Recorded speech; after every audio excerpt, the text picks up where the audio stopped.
The truth will set you free, but first it'll piss you off. It's the Going Off podcast with Rap Critic and Muse. Rap Critic, how are you doing this fine week? I took a little nostalgia trip back to City High.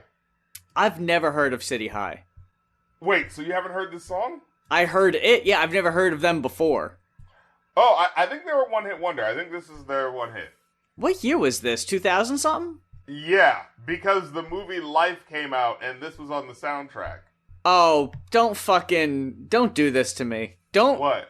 Don't bring up Life on this goddamn podcast. The last time we did, I ended up crying. What? Remember? No. You fucking talked about Life, the fucking Eddie Murphy movie, right? Yeah. And I watched clips of it on YouTube, and I ended up crying. Was that on the show? Did we keep that? I think we did. I'm pretty sure I left that in. Holy shit, gotta link that, bro. You just showing emotion. I don't remember that happening. It was right before we started recording, and I watched like different clips of it. Yeah, what did you watch? What part? I watched the part where they were, it was like just different parts in the movie, but it culminated to like them being transported or whatever, and we're gonna get our freedom, but oh no, the guy died, so we're not gonna get our freedom now. Yeah. And then later it's like, they're digging the graves, and they burned down in that house, man. They fucking went in and they ended up dying in that house. And then you fucking see them at the ball game, old as fuck, and that's when I started crying. Like enjoying what little of life they have left. It was like, God damn it! It hit me so fucking hard. That was one of the first instances of my fucking, like, I never used to cry at movies, like, legit. I never cried at fucking movies. But right around that fucking, like, last year-ish, I don't know what happened, but yeah, it's like the littlest goddamn things. Fucking commercials, some songs, like Praying by Kesha got me. That one commercial where it's like, oh, we got a baby, and we got a dog, and the baby doesn't like the dog, but the baby likes a stuffed lion, so we put a lion mane on the dog, so the dog now looks like the lion toy, and now the baby likes the dog. It's like, oh, no! Things that make me cry. Yeah, things involving children always make me cry. And there's something about just like, man, I was one of you, and I used to be innocent, and they ruined me, and I don't know why they did it. I didn't deserve it. I don't want you to be ruined. No, you're so beautiful and pure. Please stay that way forever. See, what got me was the dog. I didn't care so much about the baby. But the dog, though, because like the dog walks in and the baby's like, and starts crying or whatever, and the parents are like, you gotta go in the other room. The baby doesn't like you or whatever. And he's just like, Yeah, get the fuck out of here. He looks all sad, like dejected. But then finally it just ends with like the baby reaching out to the dog's face, like fucking accepting it. Like, animals get me all the time because they don't have the faces to, like, express emotion. That always fucking gets me. I remember one of the first things that got me, because they're not people. Fuck people. I've realized that now. It was a special for Jim Henson. And it was, like, in the 90s. It was, like, right after he died. And it was the Muppets, and they were celebrating, and they were getting a show together. Like, they were planning a show. And all of they their were like, fucking things after like 1981 are about like putting a show together. You notice that? Yeah, everything about the fucking the Muppet Show is just putting on a show. Yeah, it's like, god damn, this shit was like way too goddamn meta. They're goddamn busy as fuck. And they're all like, hey, do you think Jim is gonna like the stage setup? Oh yeah, Jim's gonna love it. We got this performance lined up, and oh, he's gonna love it. He's gonna think it's so great. And it just fucking culminates to where the Muppets find out that Jim Henson died, and they all get really sad. It's Holy like, shit. Oh no! Holy shit! Why the fuck would they do that to children? It's too much, dude. Like, That's too much. The innocence of the, like, not being able to comprehend the emotion or understand what's going on around them. I think that's what gets me about animals. What's fucked up with me is that, like, alright, imagine being the parent, like, watching that with your kid. And, like, what is your emotion? Like, is it just like, ooh, like, you know how when you watch a movie with someone who doesn't know what's gonna happen in the movie? And, like, you're like, ooh, they're gonna get to the surprise, ooh. Like, is that what, like, what about, because it's like, the only other one could be like you know, you're not seeing the TV, right? You're doing whatever you're doing. Your kid's watching the TV. It's like, yay, we're gonna get Jim Henson on tonight. He's gonna be here. And I mean, you went to work this morning. You heard the radio saying that he was dead, and so you're like, you know, doing your stuff, and you turn and you see, like, you know, they're talking about Jim Henson's totally gonna be here tonight, and you know, and damn well he's not, and you're like, oh my God, this is not the time I wanted to talk to my child about death. No. You have to grab the remote and change the channel. Your eyes get all big, you just look over like, no. He's like, no, not tonight, sweetheart. We're not watching the Muppet Show tonight. No, I can't do it. I can't do it right now. Not today. It's a Wednesday and shit. Like, I gotta deal with this shit and still go to bed and wake up for work tomorrow and act like everything is okay. Yeah, exactly. Like I didn't just fucking have to tell my children about death. And the thing is, like, the question doesn't stop there. It's not. Oh no. You know, it's like, it's gonna be a whole conversation. So it's just like, no. Oh, we'll do this on my time, goddammit. Daddy, are you gonna die? I can't do it. Am I gonna die? Oh no! I love the idea of just refusing, just knowing that it's a lie, but just going like, no, it's for your own good. It's not even for her own good. It's actually better to just tell her, but it's just for you. It's completely selfish. It's just for you, because you're seeing the innocence drained from their very souls. Oh, that's right. Oh my God, it's even worse than I remember. Oh, okay, so. God, this is bringing up a whole thing I did not even anticipate talking about. Yeah, we were supposed to be talking about City High, goddammit. It's fucking rough, dude. And yeah, they all sing a song, and Kermit walks in, and he hears the song, and he's like, hey guys, that's great. You know, that's exactly what Jim would have wanted. No, he hasn't heard yet, no! That means the heartbreak is like doubled because he's only hearing it for the first time. And, you know, that's all well and good. But we have to experience people experiencing it more than once. No! No! Yeah, that's true. Like, oh shit, we're all looking around like, oh man, this sucks. Oh fuck, Kermit doesn't know! No! That's not Who's allowed! gonna tell Kermit? Oh no! Not allowed! Okay, so let's get back to it. City High. I love how this song, I think people need to come back to this song, right? Because this song is like the feminist anthem of, guy, shut the fuck up and just listen to what the woman is actually saying. Listen to her fucking experience. Right? So, you know, this fucking dude's like, first of all, he's talking to kids, right? He's like, hey, boys and girls, want to hear a true story? Saturday night, it was like this wild-ass party. They had the liquor overflow in the cup. About 5-6 strippers trying to work for $1. I took a girl outside with me.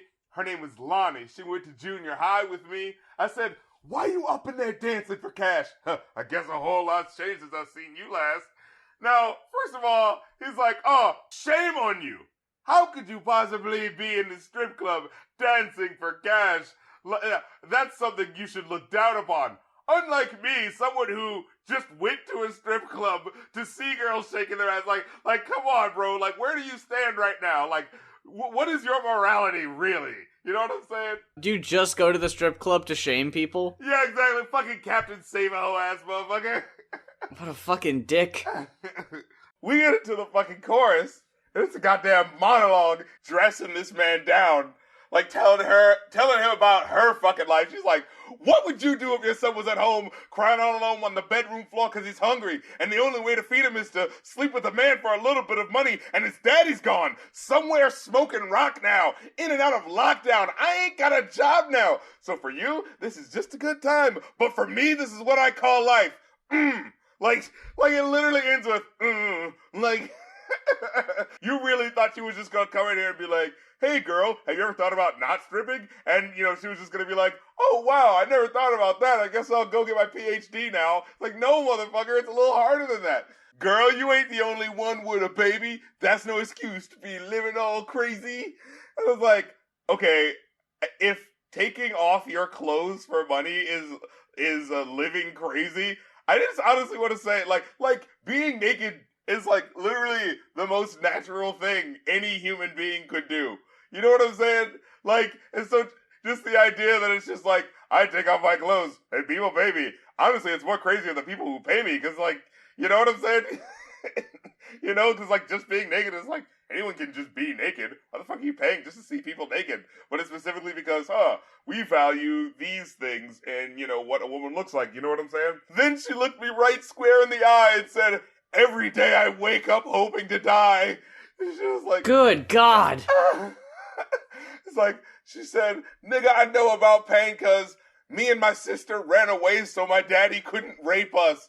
Before I was a teenager, I done been through more shit that you can't even relate to. Like, you don't fucking know.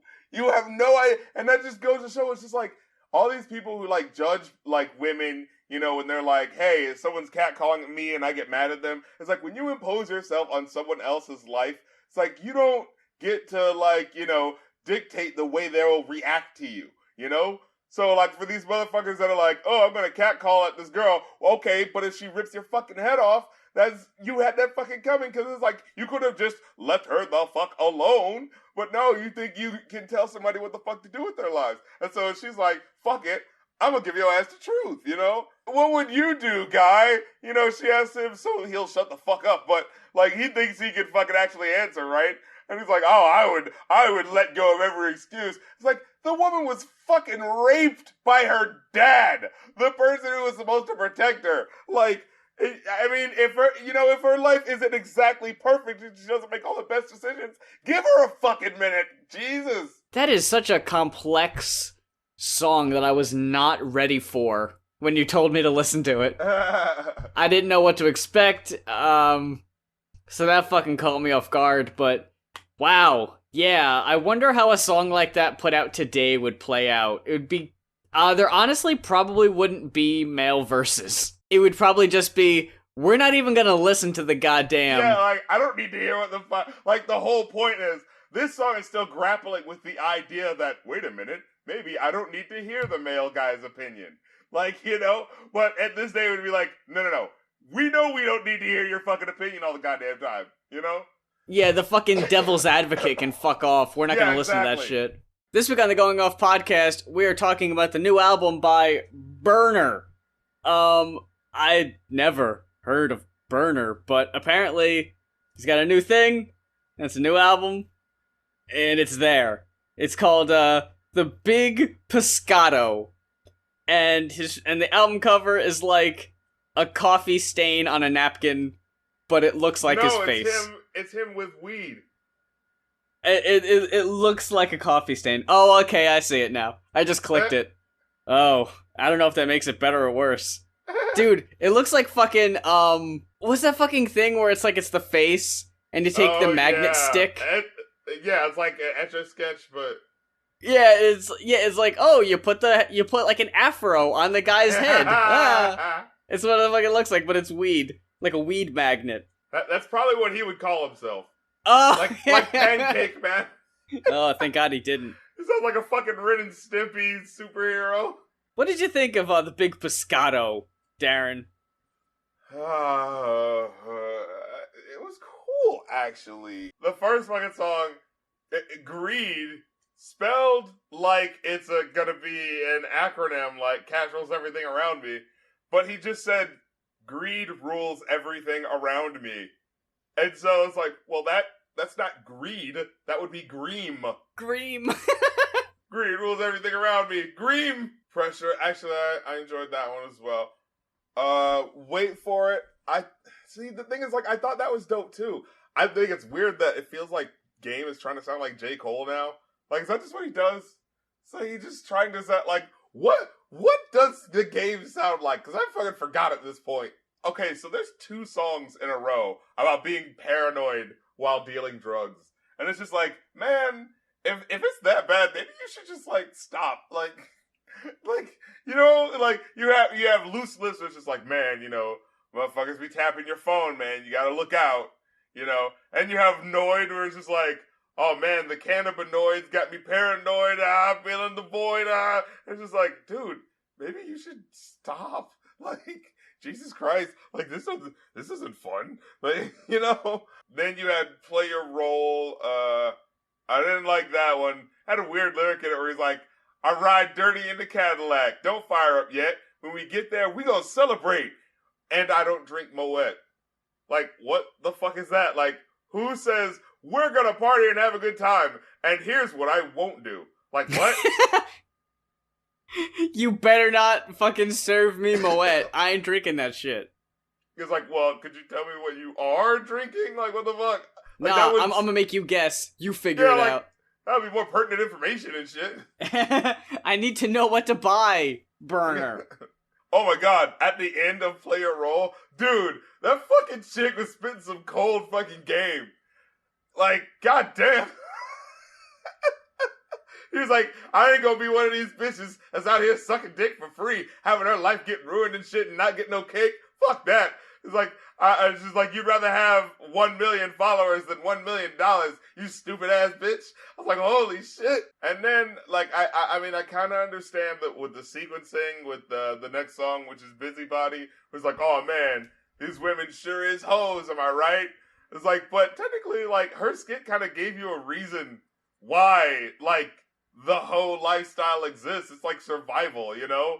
And so for this song to be like, oh, women are hoes, am I right? Only wanting you for money and not caring about you, while we make songs about how we don't care about women and only want money, you know. And then it's like, you know, I'm typically like, I mean, I've never really been about Too Short like that, but no. 40 I've always found, you know, creative and interesting. But like, there's songs like, you know, okay, these guys make songs, you know, that are like disrespectful to women, like that's just the way it is. But this song was just like, it was just like, I guess I just reached the saturation point in this particular instance. Of course, it was just like, it wasn't funny, it wasn't ridiculous, it wasn't over the top. It was just mean-spirited, what they were saying, you know? It was just like, man, like, I don't want to hear this. You know what I mean? Yeah. And then Big Bags was just like, hey, the guy with the album cover that's literally his face made into weed, or weed made into his face. Did you know he likes to smoke lots of weed? Am I listening to the fucking Cottonmouth Kings? It's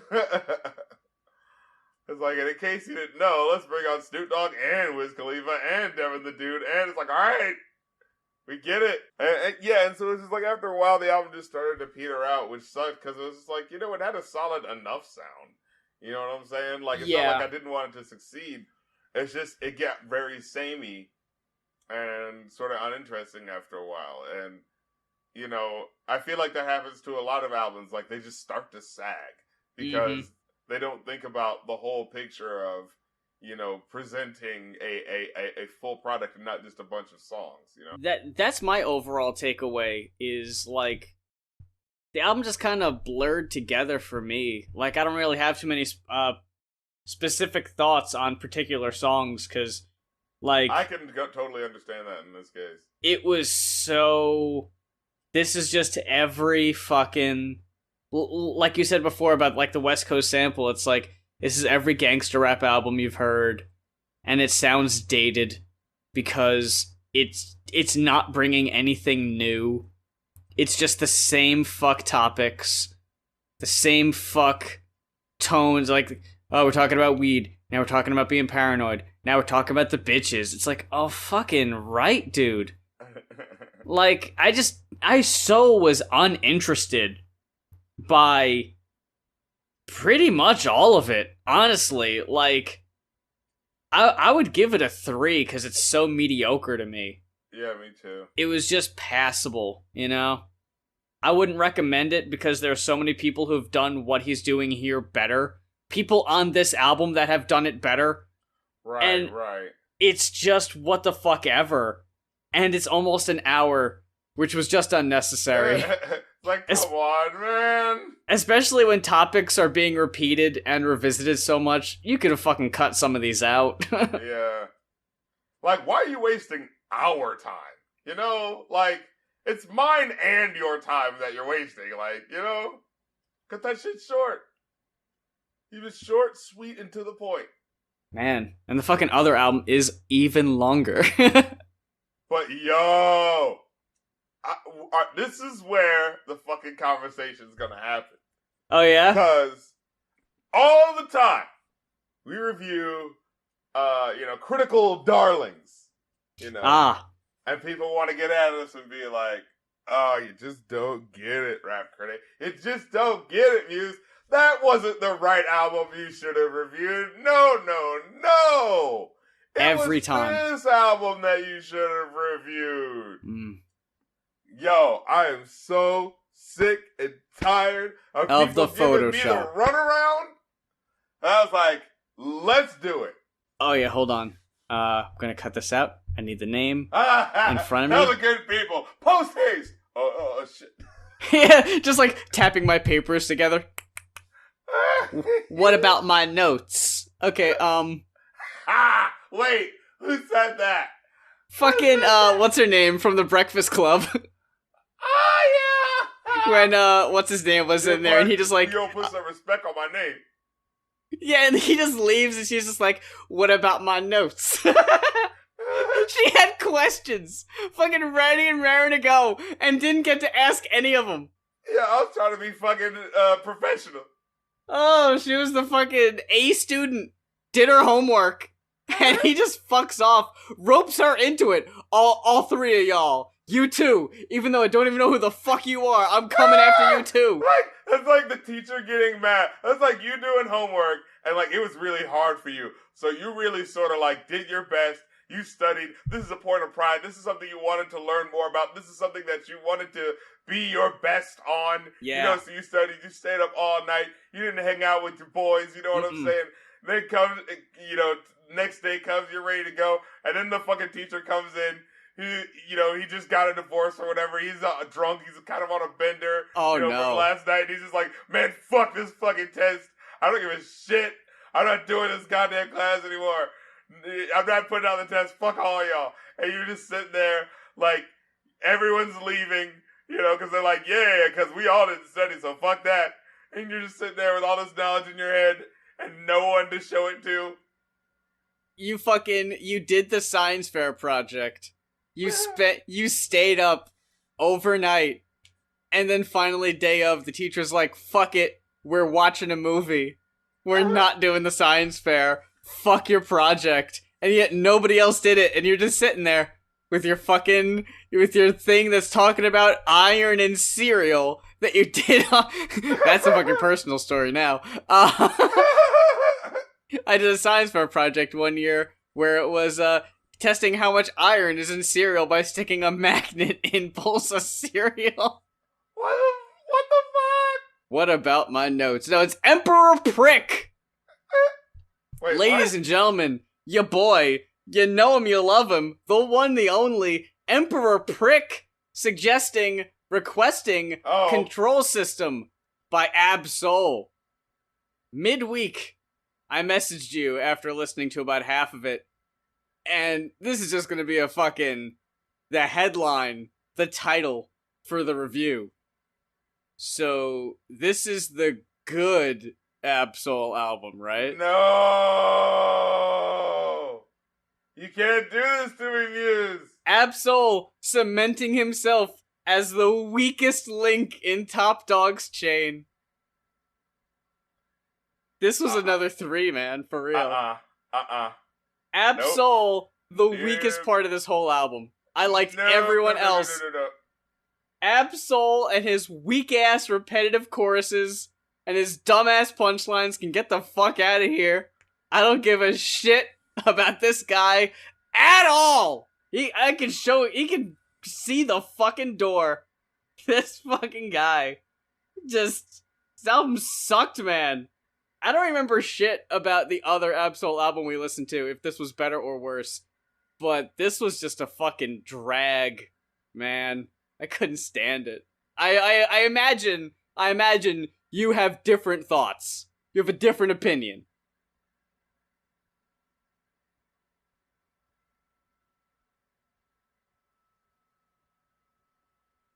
Sorry, you can't see my face, which is stuck in amazement at how I thought I lost you.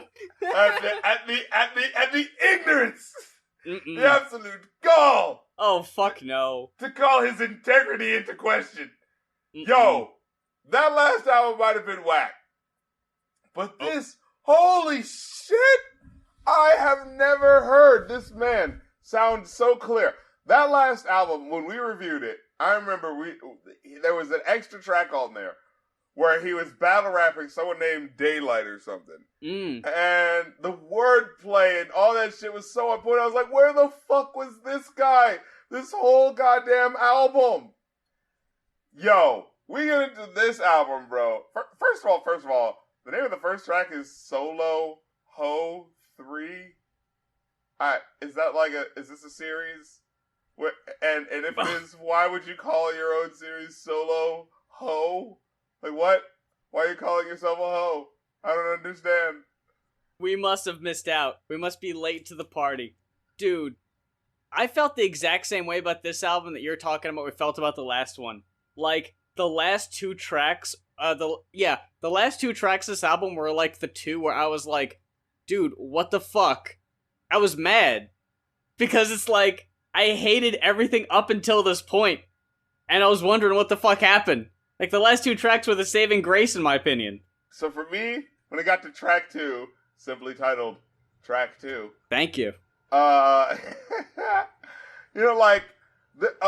that shit was dope as fuck. He said, flow like the Nile River, yo, it's now or never. You had a release date, but now it's never. And it's like, I wiggle through potholes, my destination is vivid.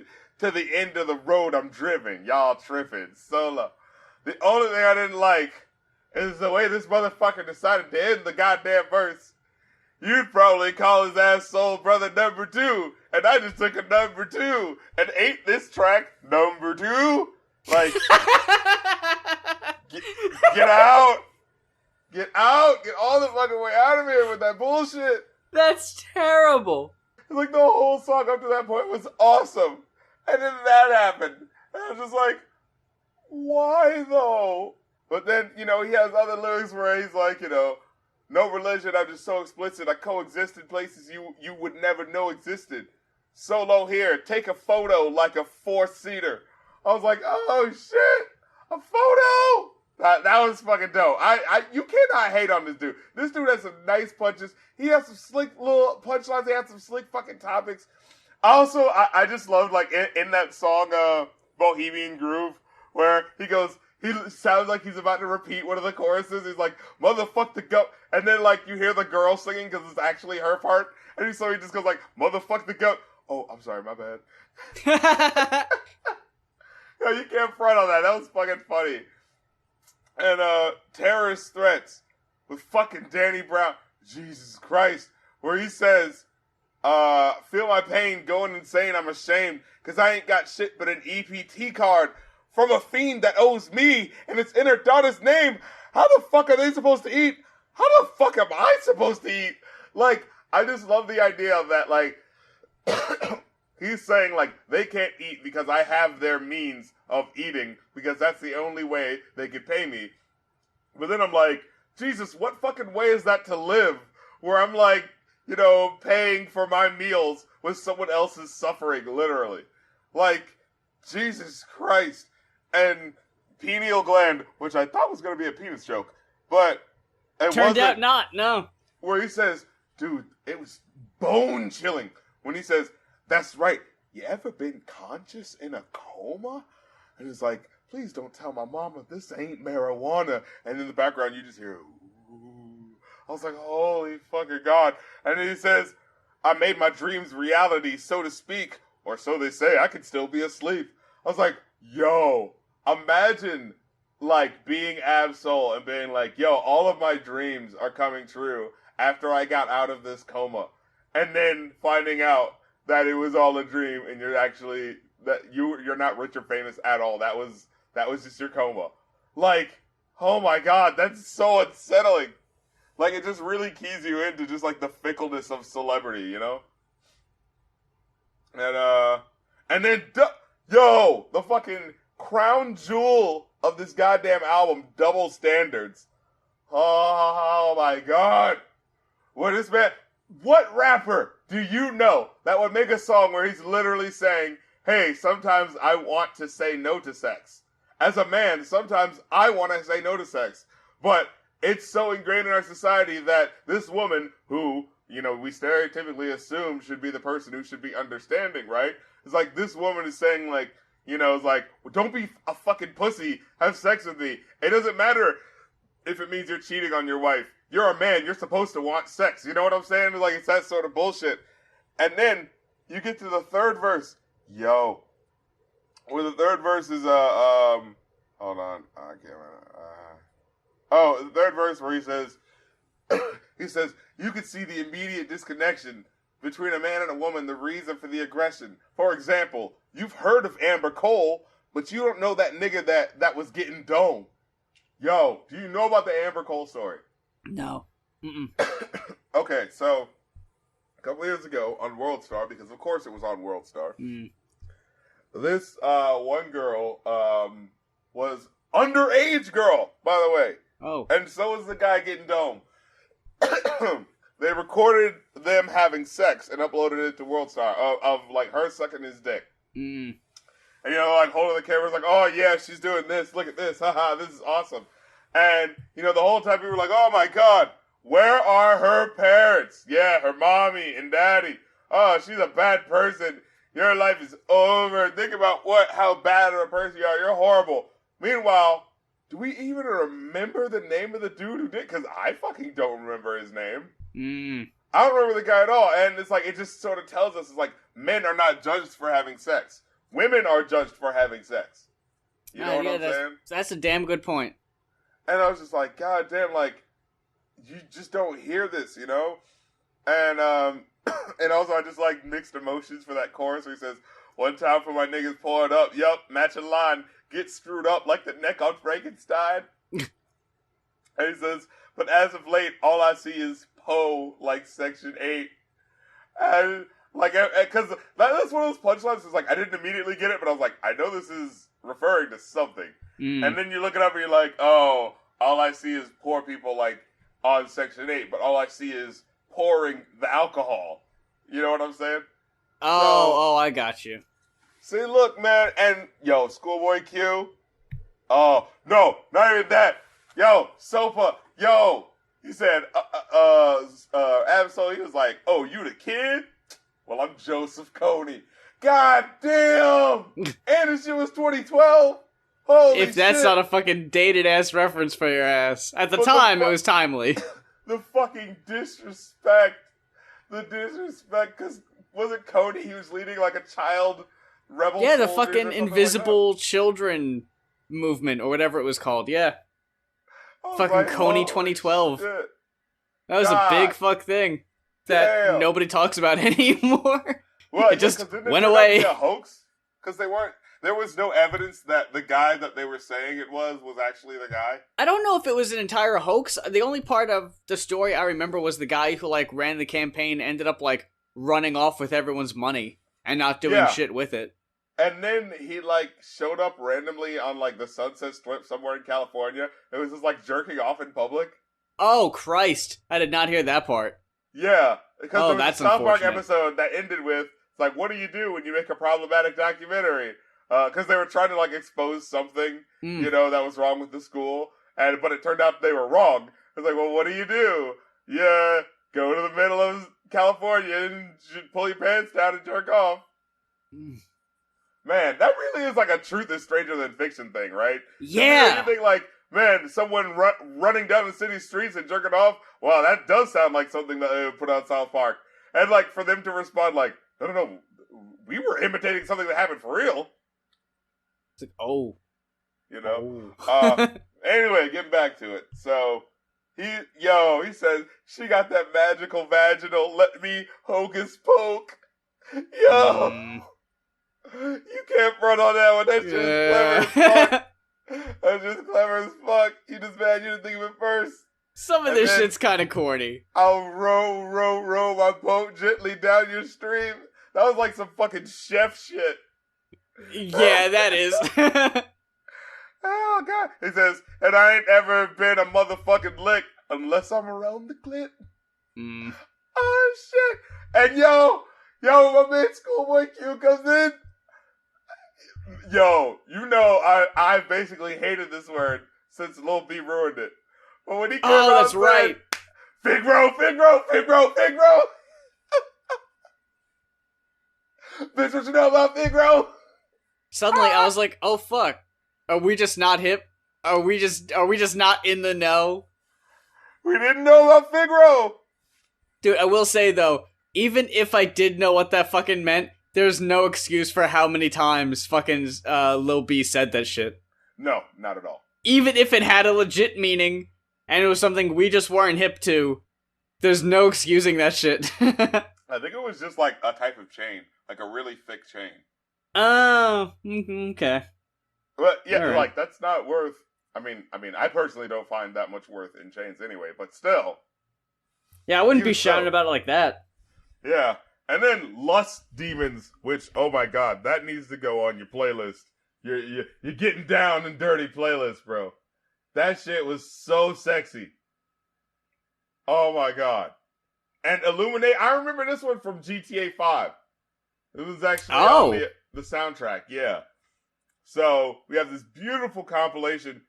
Bro, I was listening to this song, and the two verses happened, right? I'm just like, beautiful, glorious, wonderful, 5-star track. Couldn't be any less. And then, I look on the lyric sheet and go like, oh shit, there's a third verse by Kendrick Lamar. I'm just like, I just changed it to a 6, because I was like, I don't even like I know, like, you know what I'm saying? Like, this song has literally been great. It's about to be perfect, and lo and fucking behold, Jesus Christ jumped up in a birchback canoe. Oh my lord! I all I can do is give you exclamations to describe what was happening in that fucking song. Jesus. Oh, God. And fucking a rebellion? Yo! The simplicity when he said, I just want to grab the heater, run right into that cathedral, aim it right at the preacher for miseducating the people. I might be all alone on this one. You know, like the whole song is just like, I understand if this is too far, but like, fuck it, I just gotta say this, you know? And yo, where he says, I just want to take that banger and aim it right at my maker for placing me around all this danger. I can't even trust my neighbor. I know I'm all alone on this one. Like, you know, like this whole album, he's talking about how like, I'm trying to lead people to the light and, you know, enlightenment and education and, you know, that involves God because I believe in God. And then for him to be like, I wish I could fucking kill God. Like, you know, like, I wish I could perform fucking deicide. You know what I'm saying? Fucking Kratos, God of War out this bitch. Ares! You and me, we're at odds right now because I am totally gonna say it. Like, after hearing this album, I completely understand what everyone was talking about. This is one of those rare moments for me where it's like, the people who are talking all that shit, like, okay, yeah, sure, this is gonna be the one to change my mind. It straight up did. This is a completely fantastic piece of work, and I'm fucking glad that I checked it out. Was there even anything else that I wanted to say? Oh, yeah, where he says, A bum house on Skid Row ain't this potent. Wait, bum house. The way he says it makes more sense because I need to get the whole context of the lyric, but fuck it. He says, yo, I move weight like gastric bypass. Look, this man is not playing with you. Fucking. And then he says, niggas looking at me like I don't hear myself. Like I don't know pain. I've been here myself. I just love the idea that, like, you're looking at me like I'm crazy. Man, I know what I'm saying. I'm aware. Yeah, I wasn't as impressed by your boy. Oh. That, it might take another listen for that to really, really, connect, to click for me. But I'm sticking with my 3 on this one. I assume you're going fucking balls to the wall on this one. Fucking 5.5 type of shit. Oof. Yes. This is fucking on there. This is on that fucking Illmatic level, bro. I'm not afraid to say it. I am not afraid to say it. Damn. Yeah. Well, there you go, folks. I guess you're right. The hype is real. So what the fuck happened? I don't know. I think that's the question now, is why is this fucking album from 2012 so much better than the fucking more recent one we listened to? What happened?